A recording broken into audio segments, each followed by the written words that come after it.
Hello, my name's Kieran Zucker. I'm a clinical oncologist and a clinical lecturer in healthcare data science based at the University of Leeds in the north of England in the United Kingdom.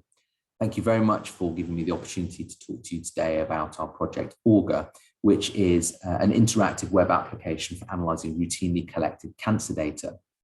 Over the course of this talk, I'm going to give you some information about the background as to why we developed this tool, some information about the data landscape in the United Kingdom, and then go on to showcase the tool itself and talk a little bit about the future of this tool and tools like it for healthcare and healthcare data science. So why did we develop this tool? Well, the amount of information that healthcare organizations are collecting is growing at a staggering rate. Of the total volume of data that's being collected annually, it's estimated that around 30% of this relates to health or healthcare in some way or other. We've grown from the point in 2013 where annually we've been collecting 153 exabytes of new healthcare data to a point where last calendar year, it's estimated 2,314 exabytes of new healthcare data was generated. The amount of data is only one side of this though, and the data is also growing in terms of complexity. As more organizations move towards use of electronic healthcare record systems and start to digitize their diagnostics tests, the types of data that hospitals are collecting is also growing. And this is providing both the potential for massive opportunities, but is also creating complexity that can actually make generating insight from it more of a challenge. So despite all of the information that we collect in healthcare organizations, making best use of this is often really difficult for individual organizations.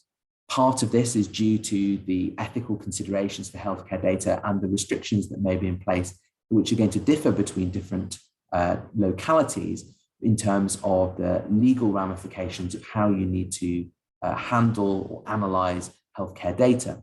But this can make it more difficult than analyzing data in other domains.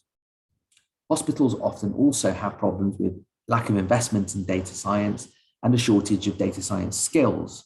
When healthcare organizations are struggling with resourcing healthcare delivery, it's not surprising that data science is often not first at the top of the list of people's investment agenda.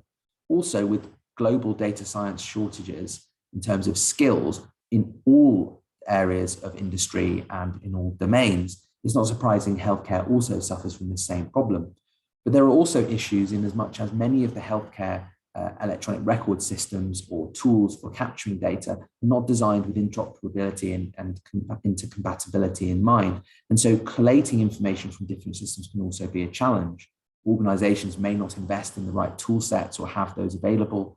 There's massive variation in the quality of data. And also as patients move through the healthcare pathways, they will often move from one healthcare organization to another, which means that their data can become fragmented and split between organizations. So what's the situation in the United Kingdom?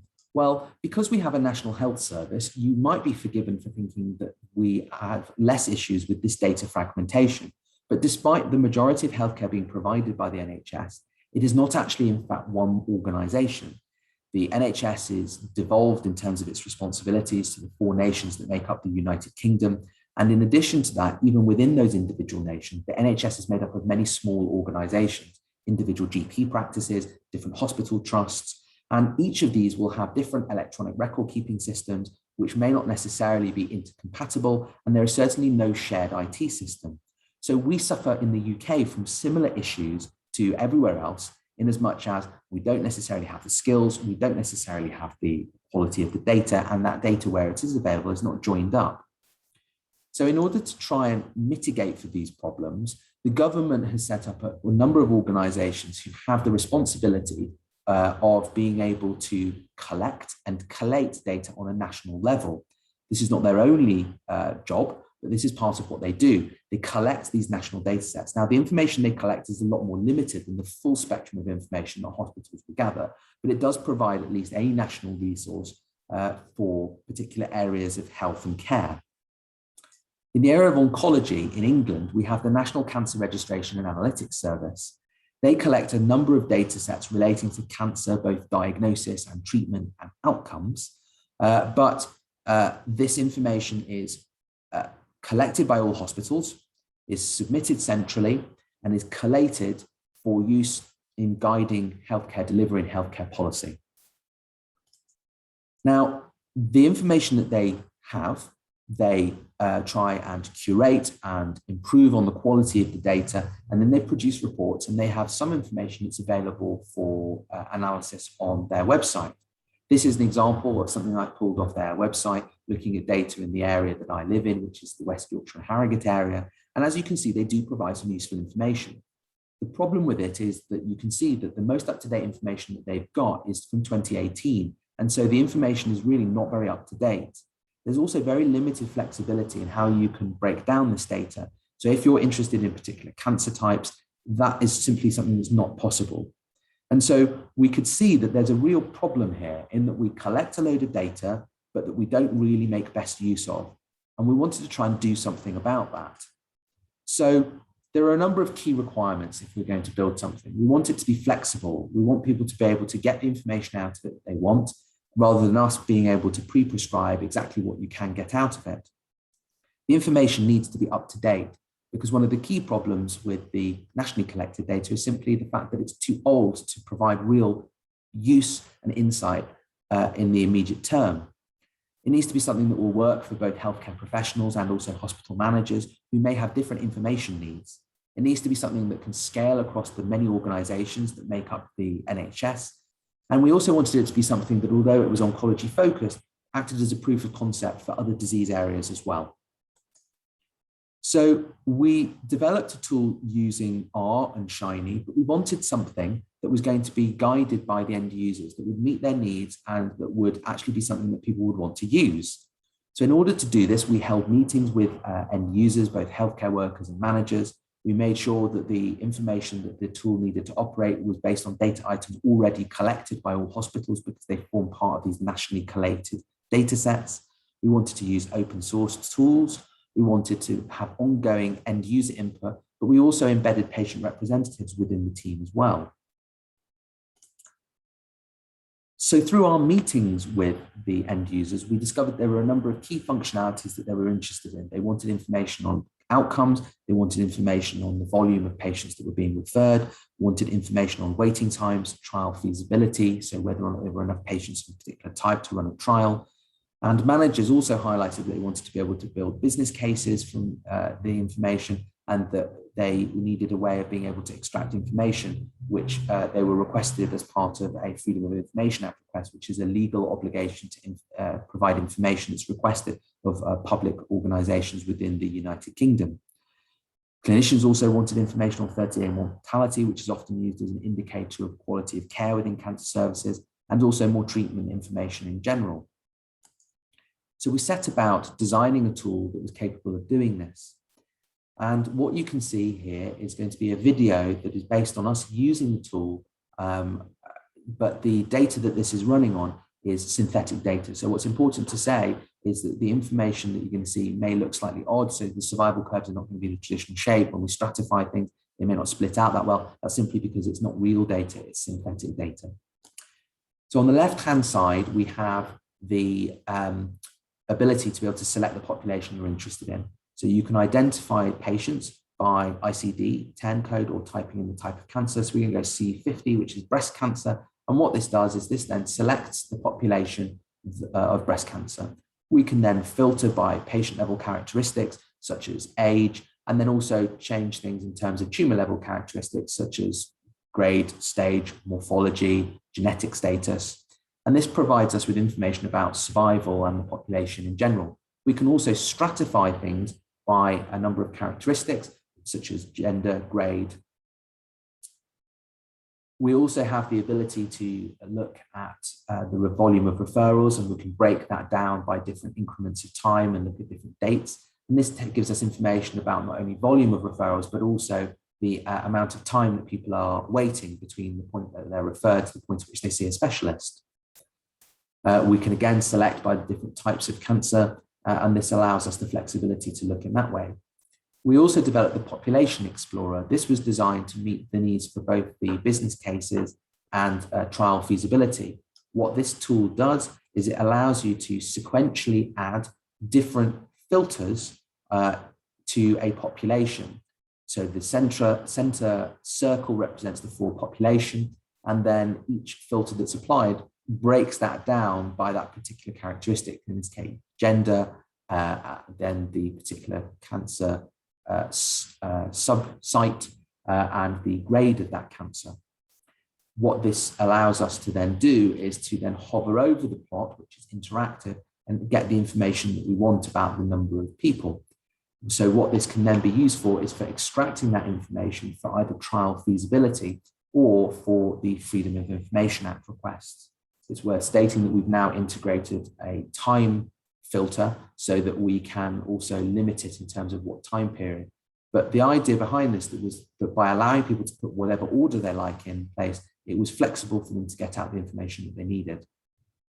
We've incorporated information about geospatial distribution of cancer, and this is going to become more important, particularly as we move forward to a point where we have multiple hospitals using the tool. We've also embedded treatment information in order to allow people to be able to look at the overlap of treatments in a particular population. And so here you can also break it down by the intent of the treatment as to whether or not it was being given as a palliative treatment or whether or not it was being with curative intent or given up front prior to surgery. And all of the outputs of this is information that can be saved and shared. So it can either be downloaded as a report or it can be shared as a bookmark, which you could share with colleagues, or you can save the particular state of the app, which allows you to then be able to reload in the settings that you've had before. The idea behind this was it could foster collaboration between people and allow them to be able to share information more easily or get back to the point that they were at before. Since submitting to this particular conference, we've further enhanced the capabilities of the software, and we have added some extra information that's available to people as well. So we've now added information here about the 30-day mortality, and we can look at this both in terms of the rate or raw numbers and look at it in terms of the different treatments. And again, the treatment can be broken down by intent. And we can look at different windows of time, so as to whether or not it's within 10 days, 30 days, a year, and also look at a particular date range to see whether or not it differs over time. We've designed this to be able to be as flexible as possible so that we can give people the information about the outcomes that they're interested in relation to treatment. And again, on the left-hand side, we have all of the filter information that allows you to select whatever population it is that you're interested in. So we've then gone on to collect information about admissions. So this is looking at whether or not people are being admitted within a particular time period after they've received an oncological treatment. And so again, here we can show information about different cancers, different time periods between their treatment and when they've been admitted, and break it down by different time windows in terms of annual, monthly, etc. We can also adjust by the date range. So the idea behind this software really is to provide as many tools as possible that would be needed to answer many of the common questions in as flexible a way as possible for people. So what's happening next? Well, we're in the process of deploying this across the Yorkshire and Humber region. We're also working with other organisations across the UK in order to try and implement this for other hospitals. We're continuing to add functionality, and we're continuing to develop automated reports that sit alongside this. These are our markdown reports that are being produced automatically on a set increment of time basis, so monthly, weekly, in order to provide important insight to people within an organisation. These can then be automatically emailed out and provide interactive reports that saves people from having to invest the time of building these manually on a week-by-week basis. We're also looking at expanding this to other disease areas where there are routinely collected national data sets in order to be able to translate the benefits to other areas beyond just oncology. And I think that this is something that's particularly important because although we've built this in the area of oncology, there is the possibility of being able to use this tool or tools like it in other areas in order to gain insight as needed. So I'd like to thank the patients in the NHS whose data has been used as part of the development of this. And I'd also like to thank the Health Foundation who have provided funding to help support this project. I'd also like to thank you for your time and your attention. And if anyone wishes to contact me, my email address is shown on the slide. Thank you very much for your time. And I look forward to hearing many of the other exciting talks that are going ahead as part of this program with MedInfo 2021.